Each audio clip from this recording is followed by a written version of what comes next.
Hello, and we are back. Foxy OG here to talk about Shadowland Covenant Soulbind ability changes, many buffs, and pathing changes.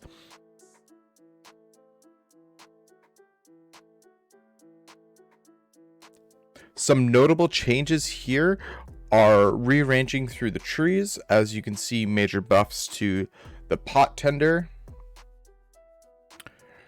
redefined palette, nourishing chompers. All right, let's scroll down here and let's dive into it. Covenant's pathway, Kilia. Your damaging spell and abilities have a chance to decrease your target's movement speed up from 30% to 40% for 20 seconds.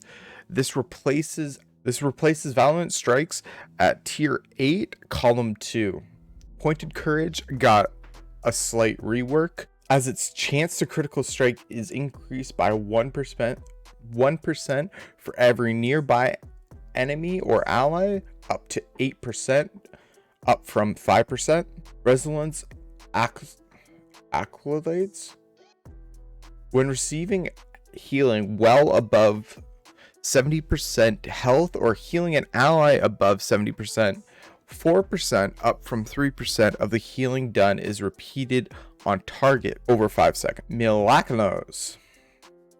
Hammer of Genesis. Damaging a new enemy grants you 3% up from 2% for 10 seconds, stacking up to 5 times. This does replace Baron's Call, Bronze Call to action.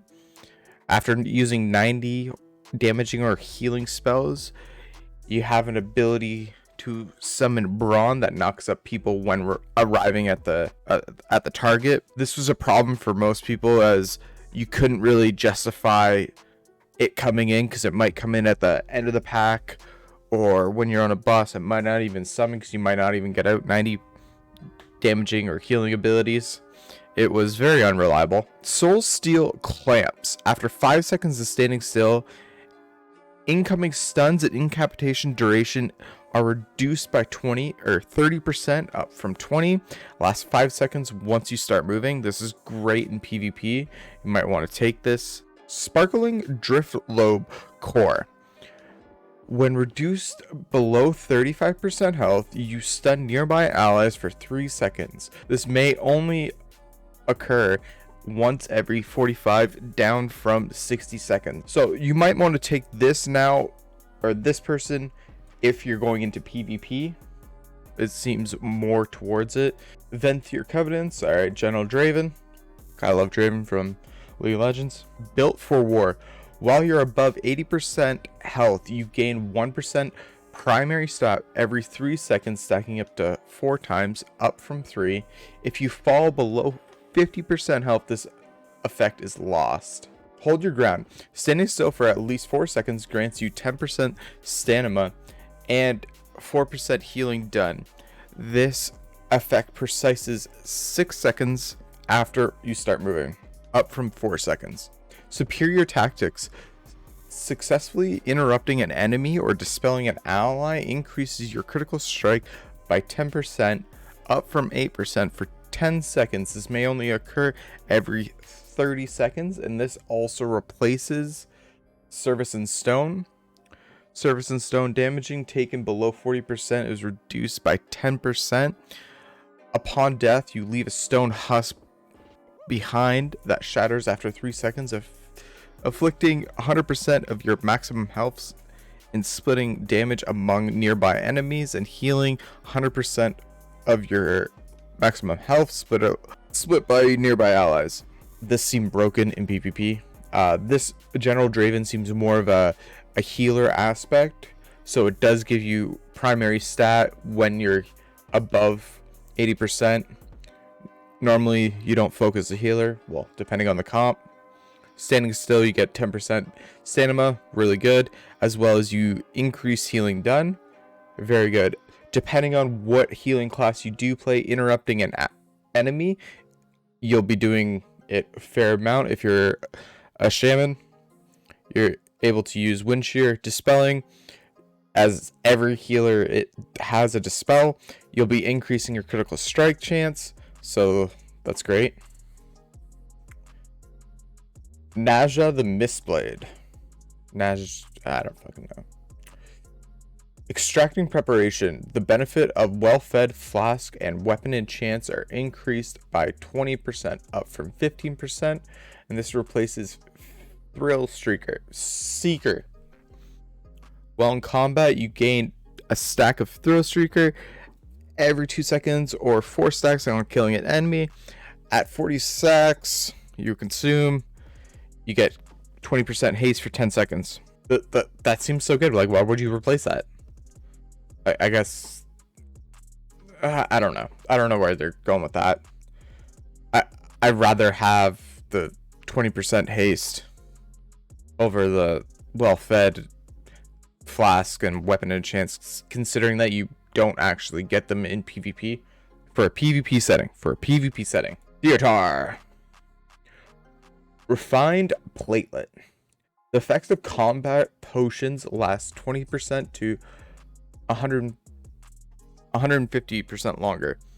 I still don't like this one. Well, it got changed to 100% to 200% longer. I still don't like this one just for the fact that it gives you a range. It doesn't really, there's no set. This is replacing Wasteland Propriety. Activating your Venthyr class ability signals the start of tea time. Grants 6% versatility to you and 3% to nearby allies, up to 4 of them in the last 10 seconds. I'd sooner have that one in PvP at least. Soothing Shade. Your spells and ability have a chance to call Tubbins and Grubbins to your side for 12 seconds, parcel in hand. Standing in the shaded areas grants you more mastery.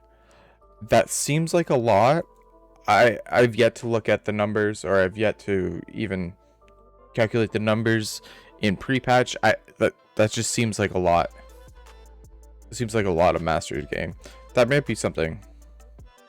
Depends if like these guys move. But if you can stay in it for 12 seconds, and if you're a caster, or even if you don't have to move in a PvE setting, but for a PvP setting, this doesn't make sense. Token of Appreciation grants a shield that absorbs damage to allies who aid you in healing, or a magical benefit effect. You can only shield each ally once every 20 seconds. This might be good for a warrior, might be, or someone that has attack power, a melee. That might be really good. Going on to Night Fae Covenant. Hunt Captain Corian. When in front of your target, spells and ability decrease the damage they affect on you by 3% for 2 seconds. If this can happen all the time, this might be really good. Go Night Fae. First strike, damaging your enemy before they damage you increases your chance to critical strike for 25% for 5 seconds. This replaces Wild Hunt Tactics. Wild Hunt Tactics, your damage to targets above 75 health and healing targets below 35% in health increases by 10%. Your spells and abilities have a chance to enhance this way. You gain 10% movement for 5 seconds. This is kind of neat, although I don't know how it would work in PvP setting, because I don't know the reset time on the damaging of you. If you're a rogue, this would be really good, because you can easily attack, like you're first one to attack unless they spot you somehow. Next, we got Hold the Line. After standing still for 5 seconds, you take 15% up from 10% less physical damage until you move. This might be good against a heavy melee comp. Although, like, you can't change them, right? You can't change your Covenant structure or Soulbind path when you're in PvP, I don't think. You can't just, like, change it on the fly. Dreamweaver.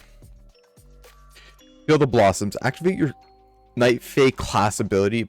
Puts out flowers at your feet for 10 seconds. Increases your haste by 15%, up from 10%, while you stand still. While you stand with them. Oh, well, you stand in your flowers. That makes sense. It looks like Field of Blossoms and Pod Tender got switched around.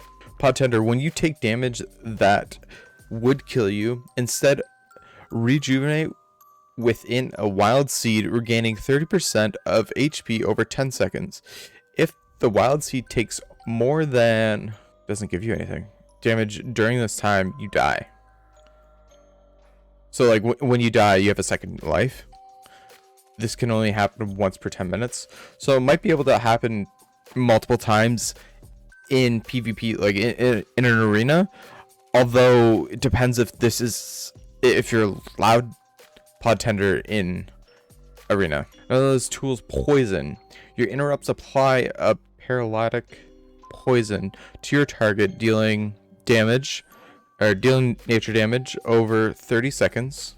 Targets with the poison take additional nature damage if interrupted once more. This might be really good for a Resto Shaman. Alright, going on to Necro Covenants. Emilion.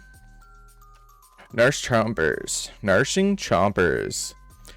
Gain 3% haste for 10 seconds after defeating an enemy. Up to 15%.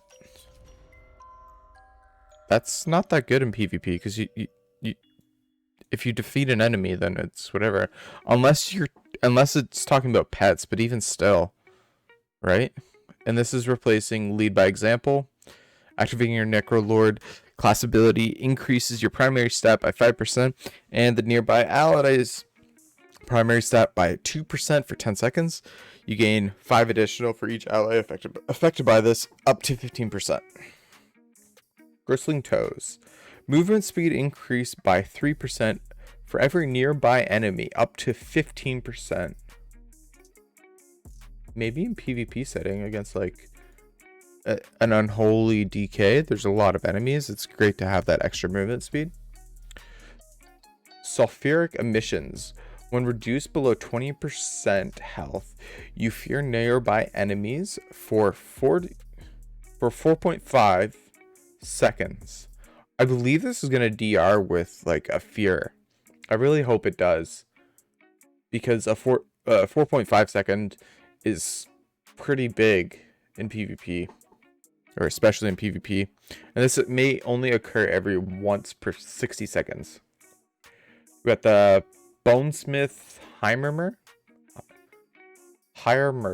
The arsenal, damaging or healing a target below 35% grants you 35% movement speed after you start moving. This can only happen once per minute. Morrow Gemstone. After landing 10 critical strikes, you gain 18% chance to crit strike for 10 seconds. This may only occur once per 60 seconds. That's decent if you decide to take that. That's decent in PvP. You'll most likely get more than 10 critical strikes, and then you get more chances to critical strike. That can run rampant depending on how you build your character or what kind of character you build. And this replaces Forge Bone Rivalries. Upon death, your armor continues to fight, allowing you to fight for additional 10 seconds. During this time, your damaging abilities and healing abilities are reduced by 50%, and you cannot receive healing. I don't think this should be allowed in arenas, because you shouldn't be able to fight after you die. It should just be disabled. A Ravenous Pendant. After defeating an enemy, restore 3% of your maximum health after 6 seconds, stacking up to 5 times. This is not going to work in PvP because you have to defeat enemies, unless it counts for the minions or people's pets. Plague Divisor Marathon. Volatile solvent. Using fleshcraft with nearby corpses, consume their essence, granting a benefit based on the creature's type. There is a lot of buffs within this. There's not much changes. Some of them are looking better than others. The Kyrian's still looking really good. Most likely people will still go Ventherian.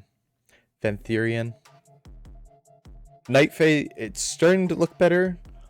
It's still Night Fae though. Let me know in the comments down below what Covenant you are looking forward to playing and what class you're playing with that Covenant. Hope you enjoyed this video. Thank you for watching this far if you made it. If you did enjoy, hit that like button. I would greatly appreciate it as it helps with the algorithm. As if you enjoyed it, other people like you may also enjoy it, and it helps push it out there. That is it for this week's video on Covenant Soulbind ability changes. This is Foxy OG. Bye-bye!